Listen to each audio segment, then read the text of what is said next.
नमस्कार, DD news में आपका स्वागत है। मैं हूं चंद्रशेखर जोशी और आइए सबसे पहले आपको दिखाते हैं इस वक्त की हेडलाइंस। मुंबई में बने इस्कॉन के श्री राधा मदन मोहन मंदिर का प्रधानमंत्री ने किया लोकार्पण। कहा, मंदिर परिसर आस्था के साथ साथ भारत की चेतना को करेगा समृद्ध।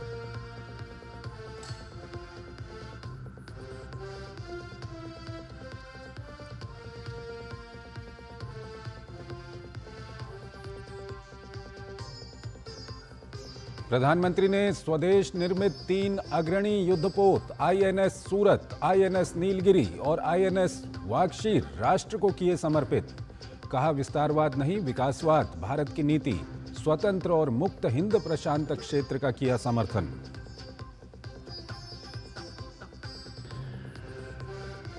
छत्तीसगढ़ में 2000 करोड़ रुपए से ज्यादा शराब घोटाला मामले में ईडी की बड़ी कार्रवाई। पूर्व आबकारी मंत्री कवासी लखमा गिरफ्तार।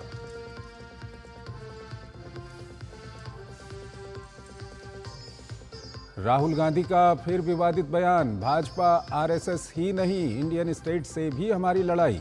कांग्रेस नेता के बयान पर जेपी नड्डा का पलटवार। कहा, कांग्रेस का घिनौना सच अब उनके ही नेता ने किया उजागर।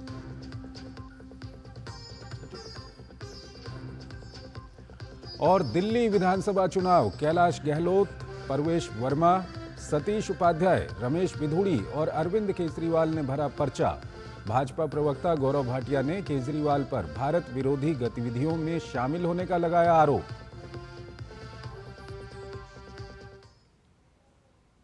और आइए अब खबरों को विस्तार से देखते हैं। मुंबई में बने इस्कॉन के श्री राधा मदन मोहन मंदिर का प्रधानमंत्री ने लोकार्पण किया। मंदिर परिसर में रामायण महाभारत पर आधारित म्यूजियम, वृंदावन के जंगलों पर आधारित उद्यान विकसित किया गया है। प्रधानमंत्री ने स्वामी श्रील भक्ति वेदांत प्रभुपाद को नमन किया, साथ ही हवन में भी शामिल हुए। प्रधानमंत्री ने कहा कि मंदिर परिसर आस्था के साथ साथ भारत की चेतना को समृद्ध करेगा। हमारा भारत एक असाधारण और अद्भुत भूमि है।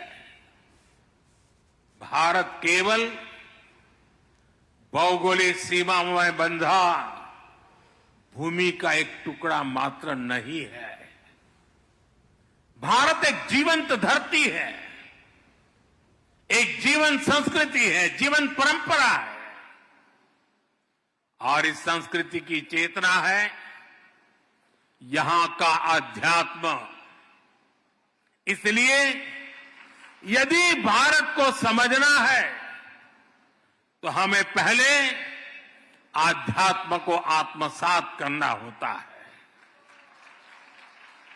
जो लोग दुनिया को केवल भौतिक दृष्टि से देखते हैं, उन्हें भारत भी अलग अलग भाषा और प्रांतों का समूह नजर आता है। लेकिन जब आप इस सांस्कृतिक चेतना से अपनी आत्मा को जोड़ते हैं, तब आपको भारत के विराट रूप के दर्शन होते हैं। इस्कॉन को प्रधानमंत्री ने आध्यात्मिक केंद्र के साथ साथ कौशल और सेवा का प्रेरणा स्रोत बताया। उन्होंने कहा कि युवाओं को शिक्षा, तकनीक और आध्यात्म से जोड़ने में इस्कॉन की महत्वपूर्ण भूमिका रही है। इस्कॉन मानवीय मूल्यों के साथ संवेदनशीलता के नए प्राण जागृत कर रहा है। सच्ची सेवा वही है जिसमें आपका कोई स्वार्थ ना हो। हमारे सभी धार्मिक ग्रंथों और शास्त्रों के मूल में भी सेवा भावना है। इस्कॉन जैसी इतनी विराट संस्था भी इसी सेवा भावना से काम करती है। शिक्षा, स्वास्थ्य और पर्यावरण से जुड़े कितने ही काम आपके प्रयास से होते हैं। कुंभ में इस्कॉन सेवा के कई बड़े कार्य कर रहा है।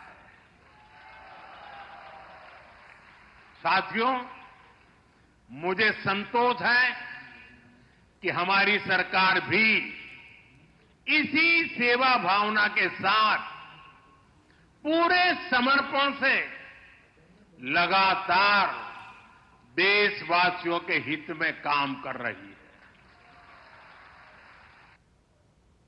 प्रधानमंत्री नरेंद्र मोदी ने 3 अग्रणी युद्धपोत राष्ट्र को समर्पित किए। मुंबई के नौसेना डॉकयार्ड पर हुए समारोह में पीएम ने आईएनएस सूरत, आईएनएस नीलगिरी और आईएनएस वागशीर का जलावतरण किया।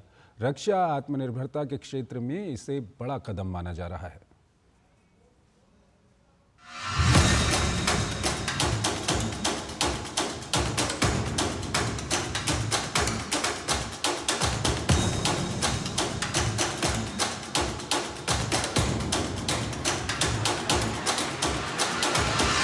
आज भारत की समुद्री विरासत नेवी के गौरवशाली इतिहास और आत्मनिर्भर भारत अभियान के लिए भी बहुत बड़ा दिन है। ये पहली बार हो रहा है जब एक डिस्ट्रॉयर, एक फ्रिगेट और एक सबमरीन तीनों को एक साथ कमीशन किया जा रहा है। और सबसे गर्व की बात, ये तीनों frontline platform made in India है। पिछले 10 साल में नेवी में 33 शिप्स और 7 सबमरीन्स को शामिल किया गया है। इन 40 नेवल वेसल्स में से 39 भारतीय शिपयार्ड में ही बने हैं।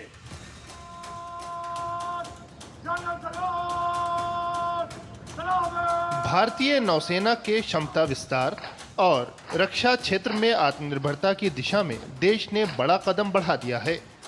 बुधवार को प्रधानमंत्री नरेंद्र मोदी ने मुंबई के नौसेना डॉकयार्ड पर 3 अग्रणी युद्धपोत राष्ट्र को समर्पित किए। आईएनएस सूरत, आईएनएस नीलगिरी और आईएनएस वागशीर के शामिल हो जाने से भारतीय नौसेना को नई ताकत मिली है। पीएम ने भारत को पूरे विश्व, खासकर ग्लोबल साउथ का भरोसेमंद और जिम्मेदार साथी बताया। भारत विस्तारवाद नहीं, भारत विकासवाद की भावना से काम करता है। भारत ने हमेशा ओपन, सिक्योर, इंक्लूसिव और प्रॉस्परस इंडो पैसिफिक रीजन का समर्थन किया है। इसलिए जब समुद्र से सटे देशों के विकास की बात आई तो भारत ने मंत्र दिया, सागर। सागर का मतलब है security and growth for all in the region. PM ने कहा कि भारत पूरे हिंद महासागर क्षेत्र में सबसे पहले मदद का हाथ आगे बढ़ाने वाले के तौर पर उभरा है। पीएम ने कहा कि थल, जल, वायु, गहरा समुद्र और अंतरिक्ष, भारत हर जगह अपने हितों की रक्षा कर रहा है। आर्थिक प्रगति और एनर्जी सिक्योरिटी के लिए ये जरूरी है कि ट्रेडिशनल वाटर्स को प्रोटेक्ट किया जाए, टेरिटोरियल वाटर्स को प्रोटेक्ट किया जाए, फ्रीडम ऑफ नेविगेशन को इंश्योर किया जाए और ट्रेड की सप्लाई लाइन और सी रूट्स सुरक्षित हो। हमें आतंकवाद, हथियारों और ड्रग्स की तस्करी में इस पूरे क्षेत्र को बचाकर रखना है। पीएम ने कहा कि उनकी सरकार का तीसरा कार्यकाल अनेक बड़े फैसलों के साथ शुरू हुआ है। तेज गति से नई नीतियां बनाई गई हैं, देश की जरूरतों को देखते हुए नए कार्य शुरू किए गए हैं और देश के हर कोने, हर सेक्टर के विकास के लक्ष्य के साथ तेजी से आगे बढ़ा जा रहा है। मुंबई से सुधीर और श्यामा के साथ ब्यूरो रिपोर्ट, डीडी न्यूज। प्रधानमंत्री नरेंद्र मोदी ने 3 स्वदेशी फ्रंटलाइन लड़ाकू विमानों को नौसेना में आज शामिल किया। इन्हें लेकर क्या है एनसीसी कैडेट्स की प्रतिक्रिया, इस पर दिल्ली में खास बातचीत की हमारे संवाददाता गिरीश निशाना ने। प्रधानमंत्री नरेंद्र मोदी ने 3 वॉरशिप राष्ट्र को समर्पित किए हैं। क्या खासियत है इन वॉरशिप की और क्या सोचते हैं एनसीसी के नेवल विंग के कैडेट? बात करते हैं। इन तीनों शिप्स और एक सबमरीन के आगमन से आज भारतीय नौसेना की जो मैरीटाइम सिक्योरिटी है वो काफ़ी ज़्यादा स्ट्रेंथन हो जाएगी और जिस पे हम डिपेंड करते हैं हमारी नौसेना पे, वो और अच्छे से काम कर पाएगी। इन तीनों शिप को स्वदेशी तौर पे तैयार किया गया है। मोर देन 70% जितना भी आर्मामेंट या फिर जितनी भी इक्विपमेंट लगी है इन तीनों शिप में, वो स्वदेशी तौर पे तैयार किया गया है, जो कि एम्प्लॉयमेंट को बढ़ावा देता है। ये तीनों शिप्स के आने से हमारे नेशनल सिक्योरिटी बहुत बड़ी हो जाएंगी, हमें उतनी ही सेफ रहेंगे। ये तीनों शिप्स आईएनएस इम्फाल की कैटेगरी में शामिल किए गए हैं। ये विशाखापट्टनम क्लास के डिस्ट्रॉयर काइंड ऑफ शिप्स में शामिल किए गए हैं। और एक सबमरीन भी लॉन्च किया गया है, उससे हमारे अंडर वाटर ऑपरेशंस की कैपेसिटी भी बढ़ जाएगी और ये स्टेल्थ गाइडेड मिसाइल डिस्ट्रॉयर है। कैडेट भी अच्छे से जानते हैं कि इन तीनों वॉरशिप के आने से भारतीय नौसेना की ताकत दुनिया में अलग पहचान बनाएगी। कैमरामैन सौरभ बख्शी के साथ गिरीश निशाना, डीडी न्यूज, दिल्ली। छत्तीसगढ़ शराब घोटाले में ईडी की टीम ने बड़ी कार्रवाई करते हुए कांग्रेस नेता और छत्तीसगढ़ के पूर्व आबकारी मंत्री कवासी लखमा को गिरफ्तार कर लिया है। मामले में इससे पहले कवासी के करीबी सुशील ओझा के चौबे कॉलोनी स्थित घर और लखमा के बेटे हरीश लखमा और नगरपालिका अध्यक्ष राजू साहू के घर पर भी दबिश दी गई। मामले में लखमा से पहले 2 बार भी ईडी ने पूछताछ की थी। सोमेश पटेल हमारे साथ जुड़ रहे हैं, हमारे संवाददाता। सोमेश, अभी इस वक्त क्या कुछ अपडेट है आपके पास इस संबंध में?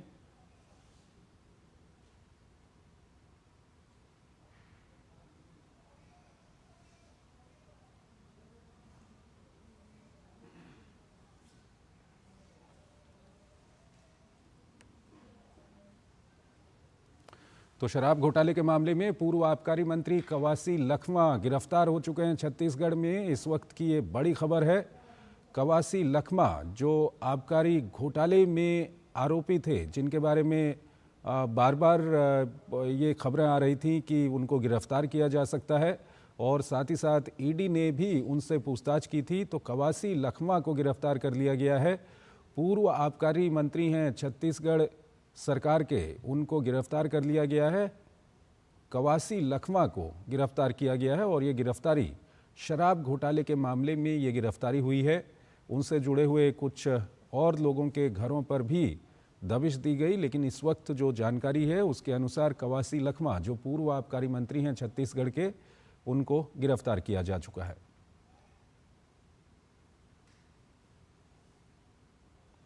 तो भूपेश बघेल की सरकार में आबकारी मंत्री थे कवासी लखमा, यानी कि जो कांग्रेस की सरकार थी वहां पर, उसमें वो आबकारी मंत्री थे। सोमेश पटेल हमारे साथ जुड़ चुके हैं। सोमेश, क्या कुछ खबर है, क्या अपडेट है अभी आपके पास? मैं आपको पूरा घटनाक्रम बताऊं। 2019-22 में ईडी ने एससीबी को एक एफआईआर दर्ज कराई थी, जिसमें साफ तौर पे लिखा था कि कांग्रेस के सरकार के समय जो रहे आबकारी मंत्री कवासी लखमा, इन्होंने जो नकली होलोग्राम के माध्यम से नकली शराब बेची गई थी और जिससे जो राज्य सरकार को नुकसान हुआ था। आज ईडी ने जो पूर्व आबकारी मंत्री है कवासी लखमा को ईडी ने गिरफ्तार कर लिया है। प्रवर्तन निदेशालय ने आबकारी मंत्री को 3 बार ईडी दफ्तर में बुलाया था, उनके बेटे को बुलाया था, ओएसडी जो थे आबकारी मंत्री के उनको बुलाया गया था और कुछ दिन पहले सुकमा बस्तर में 7 ठिकानों पर ईडी ने ताबड़तोड़ छापेमार की कार्रवाई की थी। इस ताबड़तोड़ छापेमार की कार्रवाई में ईडी के पास कई अहम दस्तावेज मिले थे, पेन ड्राइव मिले थे, कई महत्वपूर्ण डॉक्यूमेंट्स मिले थे और जिस तरह से ईडी लगातार शराब घोटाले की जांच कर रही थी, उसी मामले में आज ईडी ने पूर्व आबकारी मंत्री कवासी लखमा को गिरफ्तार कर लिया है। कुछ समय पहले जो छत्तीसगढ़ में जो शराब घोटाले के आरोप लगे थे, छत्तीसगढ़ के पूर्व मुख्यमंत्री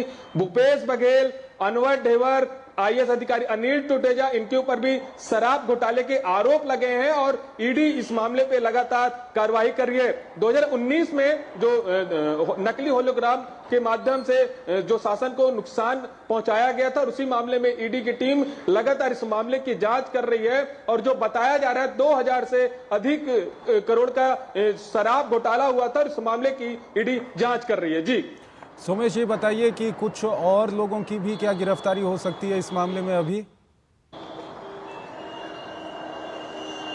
ईडी ने कुछ दिन पहले ही अपने एक्स पर लिखा था कि इस मामले पे जो पूर्व अबकारी मंत्री है कवासी लखमा के यहाँ छापा मारा गया और छापेमारी के दौरान उनके पास से कई अहम दस्तावेज मिले हैं। कई जिस तरह से जो शराब घोटाला जो मामला आया था 19-22 के बीच में, उस मामले में ईडी ने कई महत्वपूर्ण दस्तावेज भी मिला है और ईडी इस मामले पे लगातार जांच कर रही है। ईडी ने कुछ दिन पहले जो आबकारी मंत्री कोएसडी है जयंत देवांगन, इनके यहाँ भी ईडी ने छापेमार की कार्रवाई की थी। जो हमारे पास जानकारी के अनुसार इनके पास से भी महत्वपूर्ण दस्तावेज मिला है।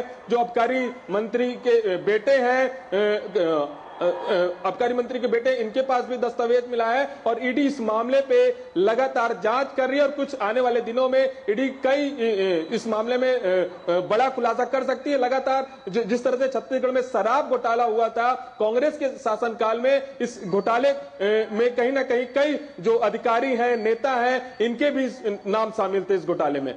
शुक्रिया सोमेश, आपका बहुत बहुत शुक्रिया इस समय ये तमाम जानकारियां और महत्वपूर्ण जानकारियां हमारे दर्शकों तक पहुंचाने के लिए। एक छोटा सा ब्रेक लेते हैं यहाँ पर, ब्रेक के उस पार खबरों का सिलसिला जारी रहेगा।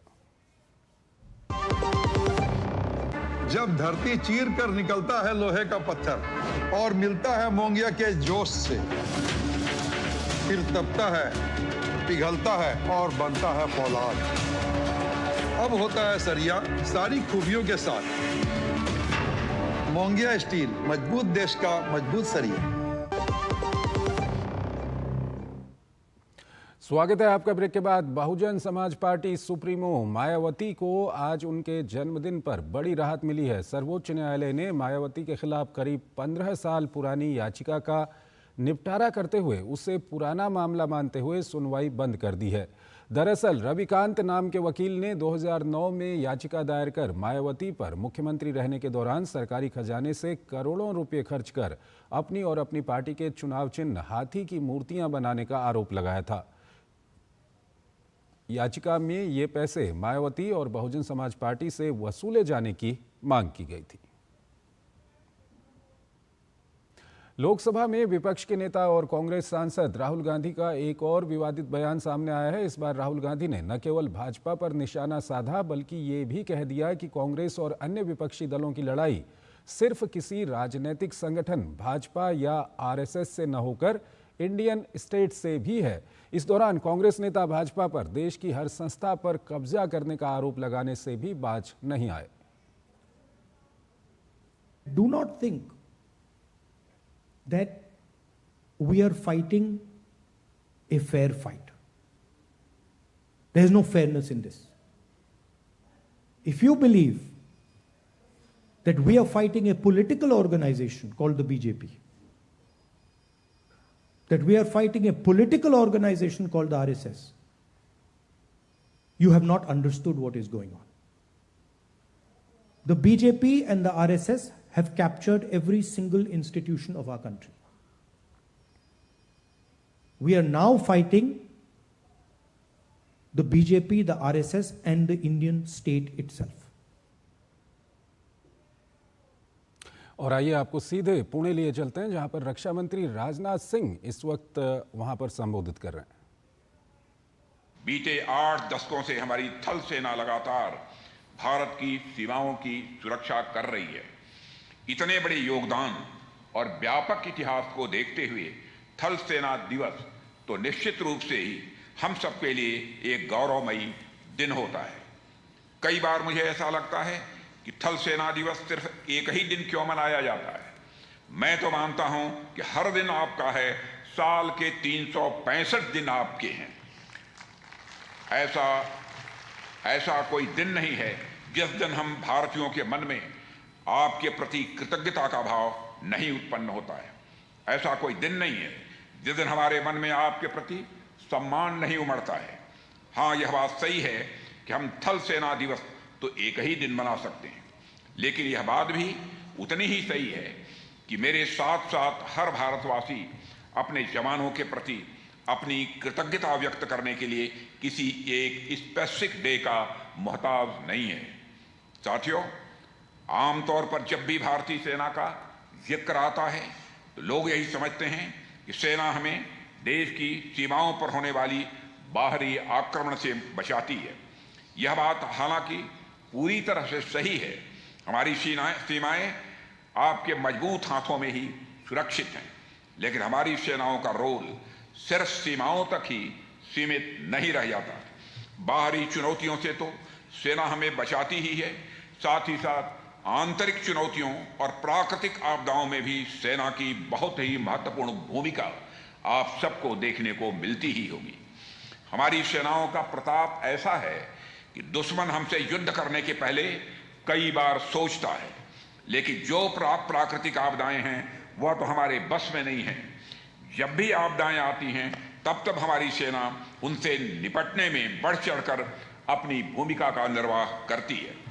भूकंप, सुनामी, बाढ़ जैसी तमाम आपदाओं में हमारी सेना नागरिकों के राहत बचाव के कार्य में जुटी रहती है, और ऐसा सिर्फ भारत में ही देखने को नहीं मिलता, बल्कि कई बार दूसरे देशों में भी हमारी सेना सच्चे मित्र के रूप में उनके मुसीबत के समय सबसे पहले पहुंचती है। मुसीबत के समय दूसरों की सहायता करने का जो भारतीय मूल्य है, मुझे लगता है कि हमारी सेना भी इन मूल्यों की प्रतिनिधि के रूप में काम करती है। साथियों, हमारा देश अभी ट्रांजिशन के फेज से गुजर रहा है, और यह ट्रांजिशन इस मामले में है कि हम अब विकासशील से विकसित देश बनने की ओर तेजी से आगे बढ़ रहे हैं। माननीय प्रधानमंत्री ने 2047 तक देश को विकसित राष्ट्र बनाने का लक्ष्य रखा है। यदि इस लक्ष्य का हम आकलन करें तो हम पाएंगे कि विकसित राष्ट्र बनाने में समाज के हर वर्ग का योगदान होगा। हमारे किसान साथी, हमारे युवा साथी, हमारी नारी शक्ति समेत समाज के हर वर्ग का इसमें योगदान होने वाला है। लेकिन इनका योगदान भी तभी सार्थक हो पाएगा जब हमारी रक्षा व्यवस्था मजबूत होगी, जब हमारी सीमाएं सुरक्षित होंगी। रक्षा व्यवस्था तभी मजबूत हो पाएगी जब हमारी सेनाएं मजबूत होंगी। इसलिए मैं समझता हूं 2047 तक भारत को विकसित राष्ट्र बनाने में आपकी भूमिका किसी से भी कम रहने वाली नहीं है। साथियों, जब हम भारत के सैन्य इतिहास का आकलन करते हैं तो हमें देखने को मिलता है कि हमने हमेशा युद्ध के बजाय बुद्ध को प्राथमिकता दी है। हमने हमेशा शांति की पहल की है। युद्ध भी हमने तभी किए हैं जब युद्ध हम पर थोपा गया है। हालांकि भारतीय सेना ने लगातार इस बात को कई बार सिद्ध किया है कि शांति हमारी कमजोरी नहीं बल्कि हमारी ताकत की यह निशानी है। राष्ट्रकवि रामधारी सिंह दिनकर जी की कविता का एक अंश मैं आप सबके समक्ष प्रस्तुत करना चाहता हूं। रामधारी सिंह दिनकर कहते हैं, क्षमा शोभती उस भुजंग को, क्षमा शोभती उस भुजंग को, जिसके पास गरल हो, उसको क्या जो दंतहीन विष रहित विनीत सरल हो। यह पंक्ति हमारी सेनाओं पर बिल्कुल सटीक बैठती है। हमारे पास ताकत है, उसके बावजूद भी हम हमेशा शांति के पक्षधर रहे हैं। इसलिए हमारी सरकार इस बात की ओर भी हमेशा ध्यान देती है कि यदि शांति को बनाए रखना है तो उसके लिए ताकत यानी स्ट्रेंथ एक आवश्यक तत्व है। शांति तभी संभव है जब हम मजबूत बने रहें। इसलिए सेना की मजबूती को बढ़ाने के लिए हम लगातार प्रयासरत हैं। रोज नए अत्याधुनिक बेड़े हमारी सेनाओं में शामिल हो रहे हैं। हमारी सेना आत्मनिर्भरता के रास्ते पर चलते हुए अपने मॉडर्नाइजेशन की ओर तेजी से बढ़ रही है। आज हमारी सीमा पर खड़े जवानों के हाथों में उन्नत किस्म के हथियार हैं। अग्निवीर के बाद हमारी सेनाओं में नया एक युवा जोश भी आया है। इसके अलावा सशस्त्र बलों में महिलाओं की भागीदारी पहले से कहीं अधिक बढ़ी है। मुझे बताया गया कि हमारी एक बहादुर बिटिया कैप्टन शिवा चौहान विश्व के सबसे ऊंचे युद्ध क्षेत्र सियाचिन में तैनात हुई है। इसके अलावा भी नारी शक्ति के मिसाल के तौर पर सेना की मिलिट्री पुलिस में शामिल हुई महिला सैनिकों को देश के विभिन्न दुर्गम क्षेत्रों में भी तैनात किया जा रहा है। हमारे सारे तो रक्षा मंत्री राजनाथ सिंह को आप सुन रहे थे। वो पुणे में थल सेना दिवस के अवसर पर वहां पर सैनिकों को संबोधित कर रहे हैं। और एक छोटा सा ब्रेक लेते हैं, ब्रेक के उस पार खबरें जारी रहेंगी।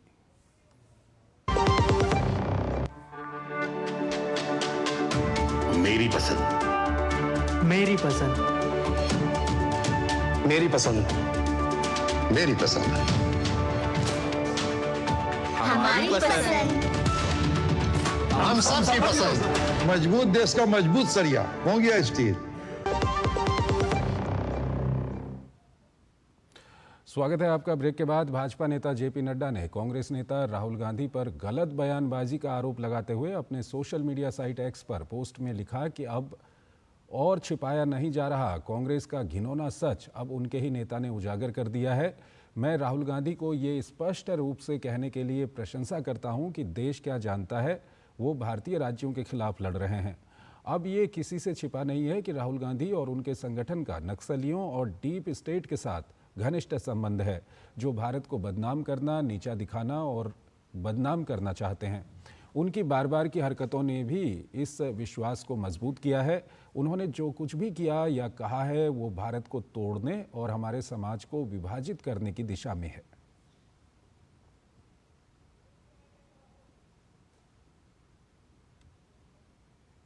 वहीं भाजपा नेता गौरव भाटिया ने कांग्रेस नेता राहुल गांधी के बयान पर पलटवार करते हुए कहा है कि राहुल गांधी नेता प्रतिपक्ष हैं। प्रतिष्ठा के पद पर रहते हुए देश के खिलाफ बयान देना राहुल गांधी की आदत बन गई है। बार बार राहुल गांधी के शब्द, आचरण और विश्वास देश की एकता और संप्रभुता को नुकसान पहुंचाते आए हैं।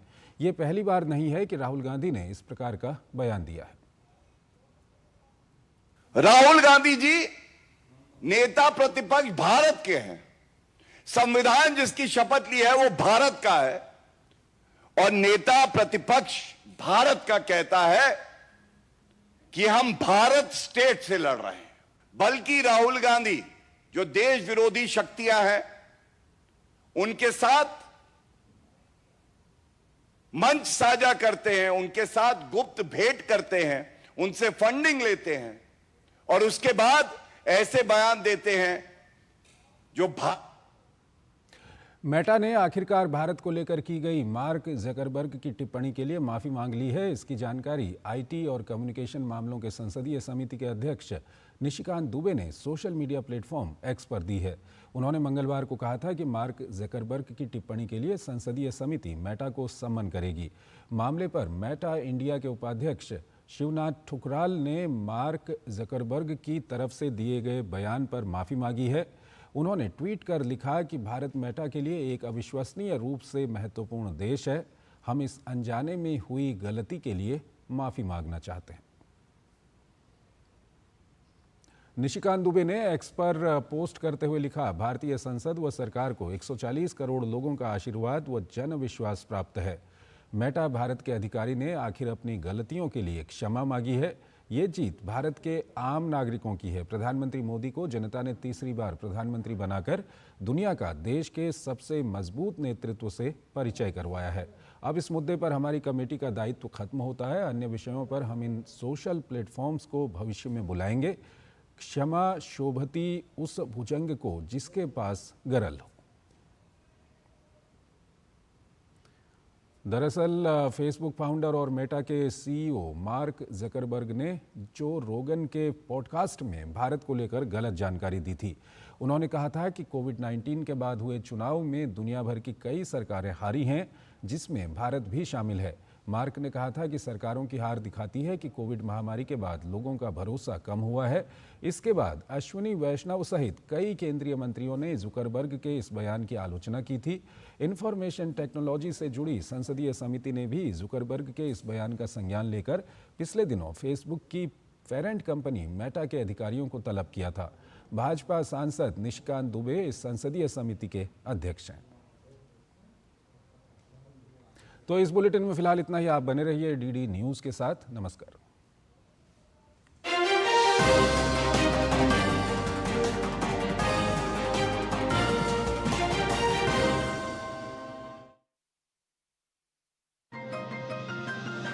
समंदर में बढ़ी भारत की ताकत। पीएम मोदी ने आईएनएस सूरत, आईएनएस नीलगिरी और आईएनएस बाघशीर राष्ट्र को किया समर्पित। कैसे इनसे देश की सुरक्षा होगी मजबूत, बताएंगे हम। दिल्ली में किन किन दिग्गजों ने किया नामांकन।